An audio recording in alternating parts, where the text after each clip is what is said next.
Hello again, welcome back. By the way, it looks as though I was wrong, although not completely wrong, about opening times in supermarkets tomorrow. Apparently, in most places, Sunday trading laws do apply, so that a lot of the big supermarkets aren't going to be open, or at least they're not going to be selling until 10 o'clock in the morning. But some, like some of the big Marks and Spencers and things, will allow you to browse. So they'll allow you in earlier, but they won't actually sell, take money for anything until about 10 o'clock, apparently. So the point is, check. Wherever you're planning, check it. But of course, you're all super organised, aren't you? And we'll have had it all done by the end of today. I'm going to have to go out and do it straight away, really, and not count on tomorrow now. Gosh. Well, anyway, thank you very much for putting me right. Shall we have a quick look at some of the newspaper front pages today? The Times reports on the successful trial of new face recognition cameras by the police to catch criminals. The Telegraph leads with James Dyson saying the government must switch its focus from cutting inflation to economic growth. And The Guardian leads with Labour's plans to scale back their plans to borrow £28 billion a year to invest in their green plan. The Mirror leads with strikes, road closures and bad weather set to disrupt travel, as we've been saying this morning, over the festive period. Do watch how you go if you're travelling. The Eye reports on rail firms cancelling almost 200 trains every day. But they're still getting... The fat cats at the top are still getting bonuses. It's extraordinary, isn't it? Now... Ta-da! Actually, we ought to have some special music. Joining us to go through some of the day's headlines, Noddy and Susan Holder. Yay! Me.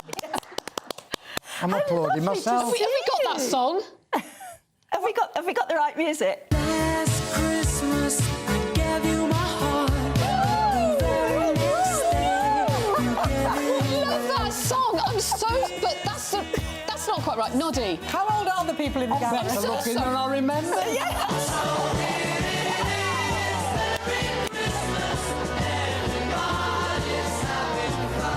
There you are, look. Oh. And Noddy, can you just say it to us all? No. Please. Oh, no, that's why you're here. We get paid a lot of money for that. Not by us, you don't. No, I know. Hey, it's weird. All four of us are from the Midlands, That's aren't right. we? Yeah, we are. Where are you from? Hales Owen. Hales, Stourbridge. Oh, down the road. Born in Birmingham. Warsaw. Yeah, there you go. Get Oh, in. Midlands. Happy Christmas, Midlands. You think the viewers will understand our accent? They might have to be... Well, you two are posh now. Yeah, you the thing is, when I get together with Midlanders, I always me end too. up talking a bit like that. I know. It's embarrassing. When I go back to Birmingham, I start putting on a Birmingham accent, and I think people must think I'm sort of being awful and patronising, and I'm not. It's my native accent. I'm the same. We go back to the Midlands, and he goes, "Oh, don't, have you heard the way they speak?" I'm like, "You're Noddy Holder. Yeah. You can't take the mickey out of people's Midlands accent." But my mum always corrected me, and then about when I would go, don't speak because she's Welsh, and then I ended up living with Noddy Holder, which does nothing for your Midlands accent other than Bring it out, I would have thought. I love it, though, when I go back to the Black Country where I was born, because I go in any of the shops and then that accent comes out, like you say, when you go back. All right, baby, how are you? I'm all right. You know, It's lovely. It's Christmas. We love it. We love it. We do in Birmingham. You know, and I remember seeing you in the Tiswas studio as well. Yeah. Being splattered by the Phantom Loved it. Flanflinger many a time. Loved Tiswas. Yeah. I've seen Tarrant a few times, Yeah, and we reminisce about them days. Well, they were fun days. They were brilliant days. I'm in Birmingham tonight for dinner with friends. Yeah, Okay. How are you cannot getting there? wait. Are you going on the train? No, I am driving with a full car. Yeah, Well, that's why I'm very pleased that you two have made it today, Yes. because I don't know, whether you'll ever get home. But We thank set you. off very early. Yeah. Anyway, look, it's lovely to see you. Good and to I see know you. you've been poorly. I have. But I tell you what, you don't half look good. Do I? Yeah. You do too, because you've been poorly. I've been also. poorly too. Well, Let's enough of talk that, about then. our poolies. Enough of that, then. Before we get told off, do you think we ought to get on with a bit of... Yes. What should What we do you wanna start talk with? about? I don't know. I want to start with something fun Well, we and could nice. talk about the song that they just played. Well, shall I? Yeah, because it is Inadvertently, yeah. extraordinary, isn't it? Yeah. Noddy, that Wham have at last made it to number one at Yes, Christmas. 39 years since it was first released, and it's never got to number one. And yours went straight to number one, didn't it? It did. That was in 73. Ours is 50 years old That this is year. amazing. 50 years. Yeah. But that did go straight to number one. going to #1 again 10 years later with another song called My Oh My, and we were pipped to the post in '83. What's interesting about Last Christmas is I think George Michael wrote it specifically because he wanted a that Christmas #1, whereas Merry Christmas... Well, we hoped it to be #1. But you hadn't done the lyrics, or you changed the lyrics, hadn't you? But you'd already done the music several years before. The music, and we decided to make it a Christmas song. And I went away one night in Bilston in the Midlands to have a few drinks in the pub. I went back to my mum and dad's where I was staying and wrote the lyrics all in one fell swoop that night. Were you a bit squiffy when you wrote them? Of course. Of course. You go to the pub, I'm sorry, have you met him? He's a bit squiffy now.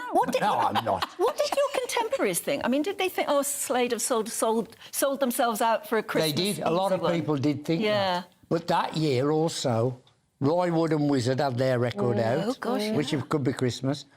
And Elton John had Step Into Christmas. So you beat them to #1? Yeah, but not any of us knew the other was doing a Christmas song till the first week in December when they came out. And what do you think now when you go shopping? You go into a supermarket at this time of year or whatever. Well, with my ego, Annie, come on.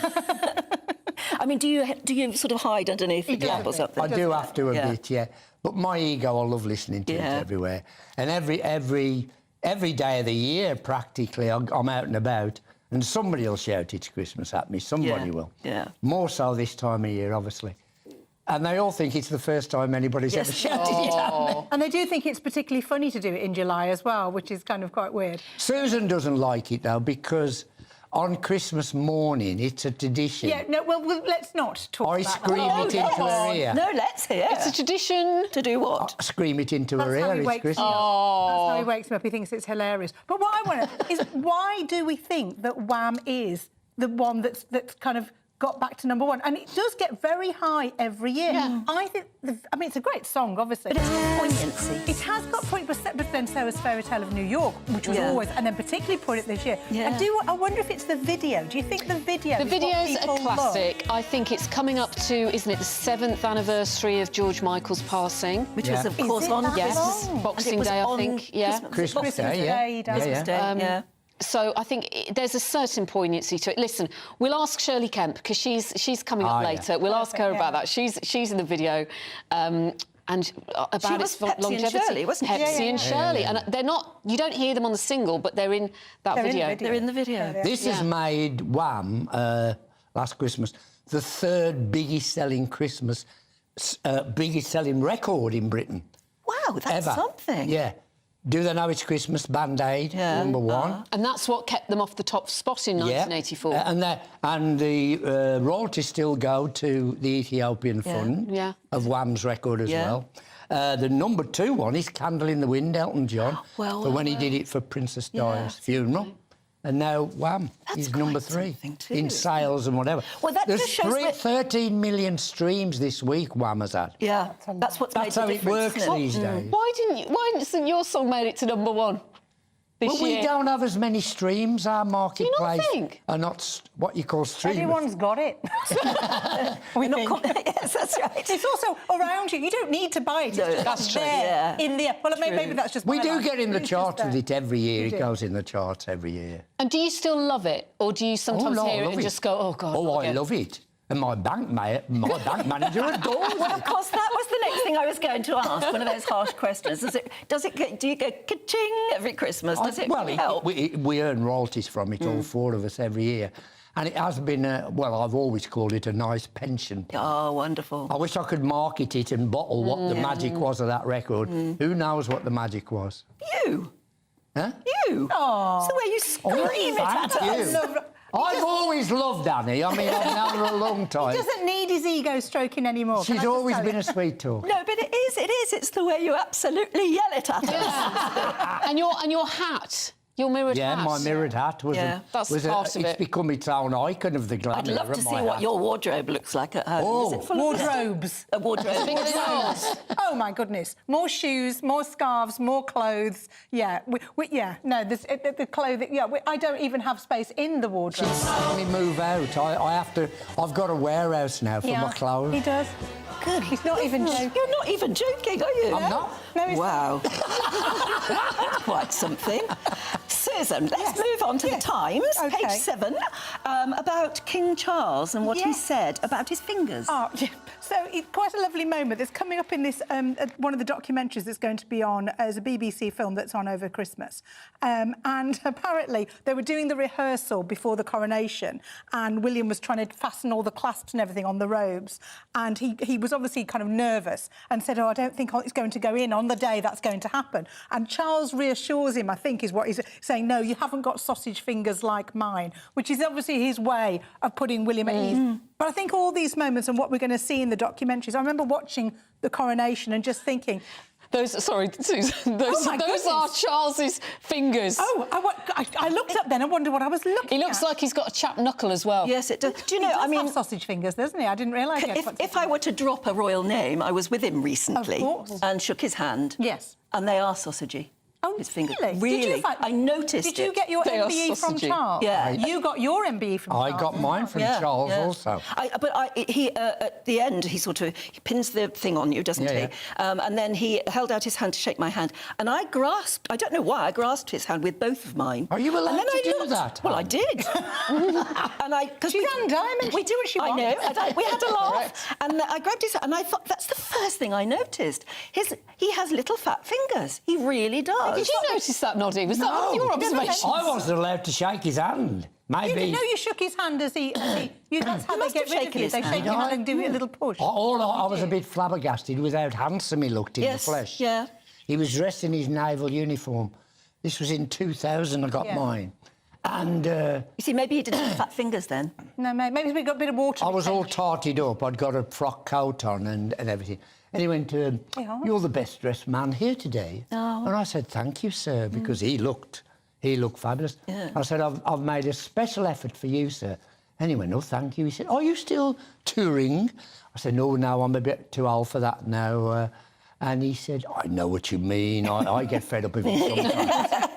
He was lovely, weren't he? He's lovely. I was absolutely knocked out. And me. And I don't get impressed. No, me too. Exactly, that's what I thought. I came out on cloud 9, and whenever I think about it, I'm still on cloud 9. Yeah. It's just, he was fab. And he sounds, by making a comment like that, he does sound very self-deprecating, which a lot of people wouldn't think about. This is the thing about Charles, though. He has, and he's always been known for acting. People forget he's got a very, very good sense of humour. He loves comedy. I mean, he was a big fan of the Goons. He was very friendly with people like Spike Milligan, who was very off the wall, and that's why, excuse me, his humanity does come through. I think if you've got humour, your humanity does come through very well. And I think that's what we're going to see in these kind of behind-the-scenes documentaries, that kind of humour that you see, those unguarded moments. And he was informed as well, because I got my gong for the Cot Death campaign of 1991, a long time ago. But he was very informed about it, knew all about it, and he said, "Tell me about it." And I was able to explain it was all about sleep position, and that's the difference it was meant to make. And he said, "Well, does that mean I was probably slept on my back, on my front?" And I said, yes, you probably were. Yeah. And he said, "Well, it's a miracle I'm here at all." And we had a laugh. And I was so impressed with him. He does. He does know about every person that comes up to him. How He does knows do why that? they're there. How does he do The that? briefings that they get, the briefing they get in their ears, I watched because obviously I was there when Nod got his, and I watched it I thought the efficiency and the mechanics of it were just so impressive. And they had an equerry stood behind Charles, and before every person, he would step forward and with no notes was whispering in his ear and then would step back. On what on earth he was saying, I don't know. But for every single person, there was a nugget of something that then meant that Charles could refresh what he'd obviously been briefed on before and had learned, and then could have the conversation he needed to have with the right person. And that is brilliantly done. And taught well by his late great mother. Absolutely. Because she wasn't superb at that as well. Absolutely. Well, honestly, we haven't done much paper reviewing, but we've had a laugh. It's nice to have a chat, isn't it, this time in the morning? It's just brilliant to see you I here. didn't know It there were really two is. 6 o'clocks in it. What are we going to do? Are we going to play some of these wonderful songs? I don't know. Who could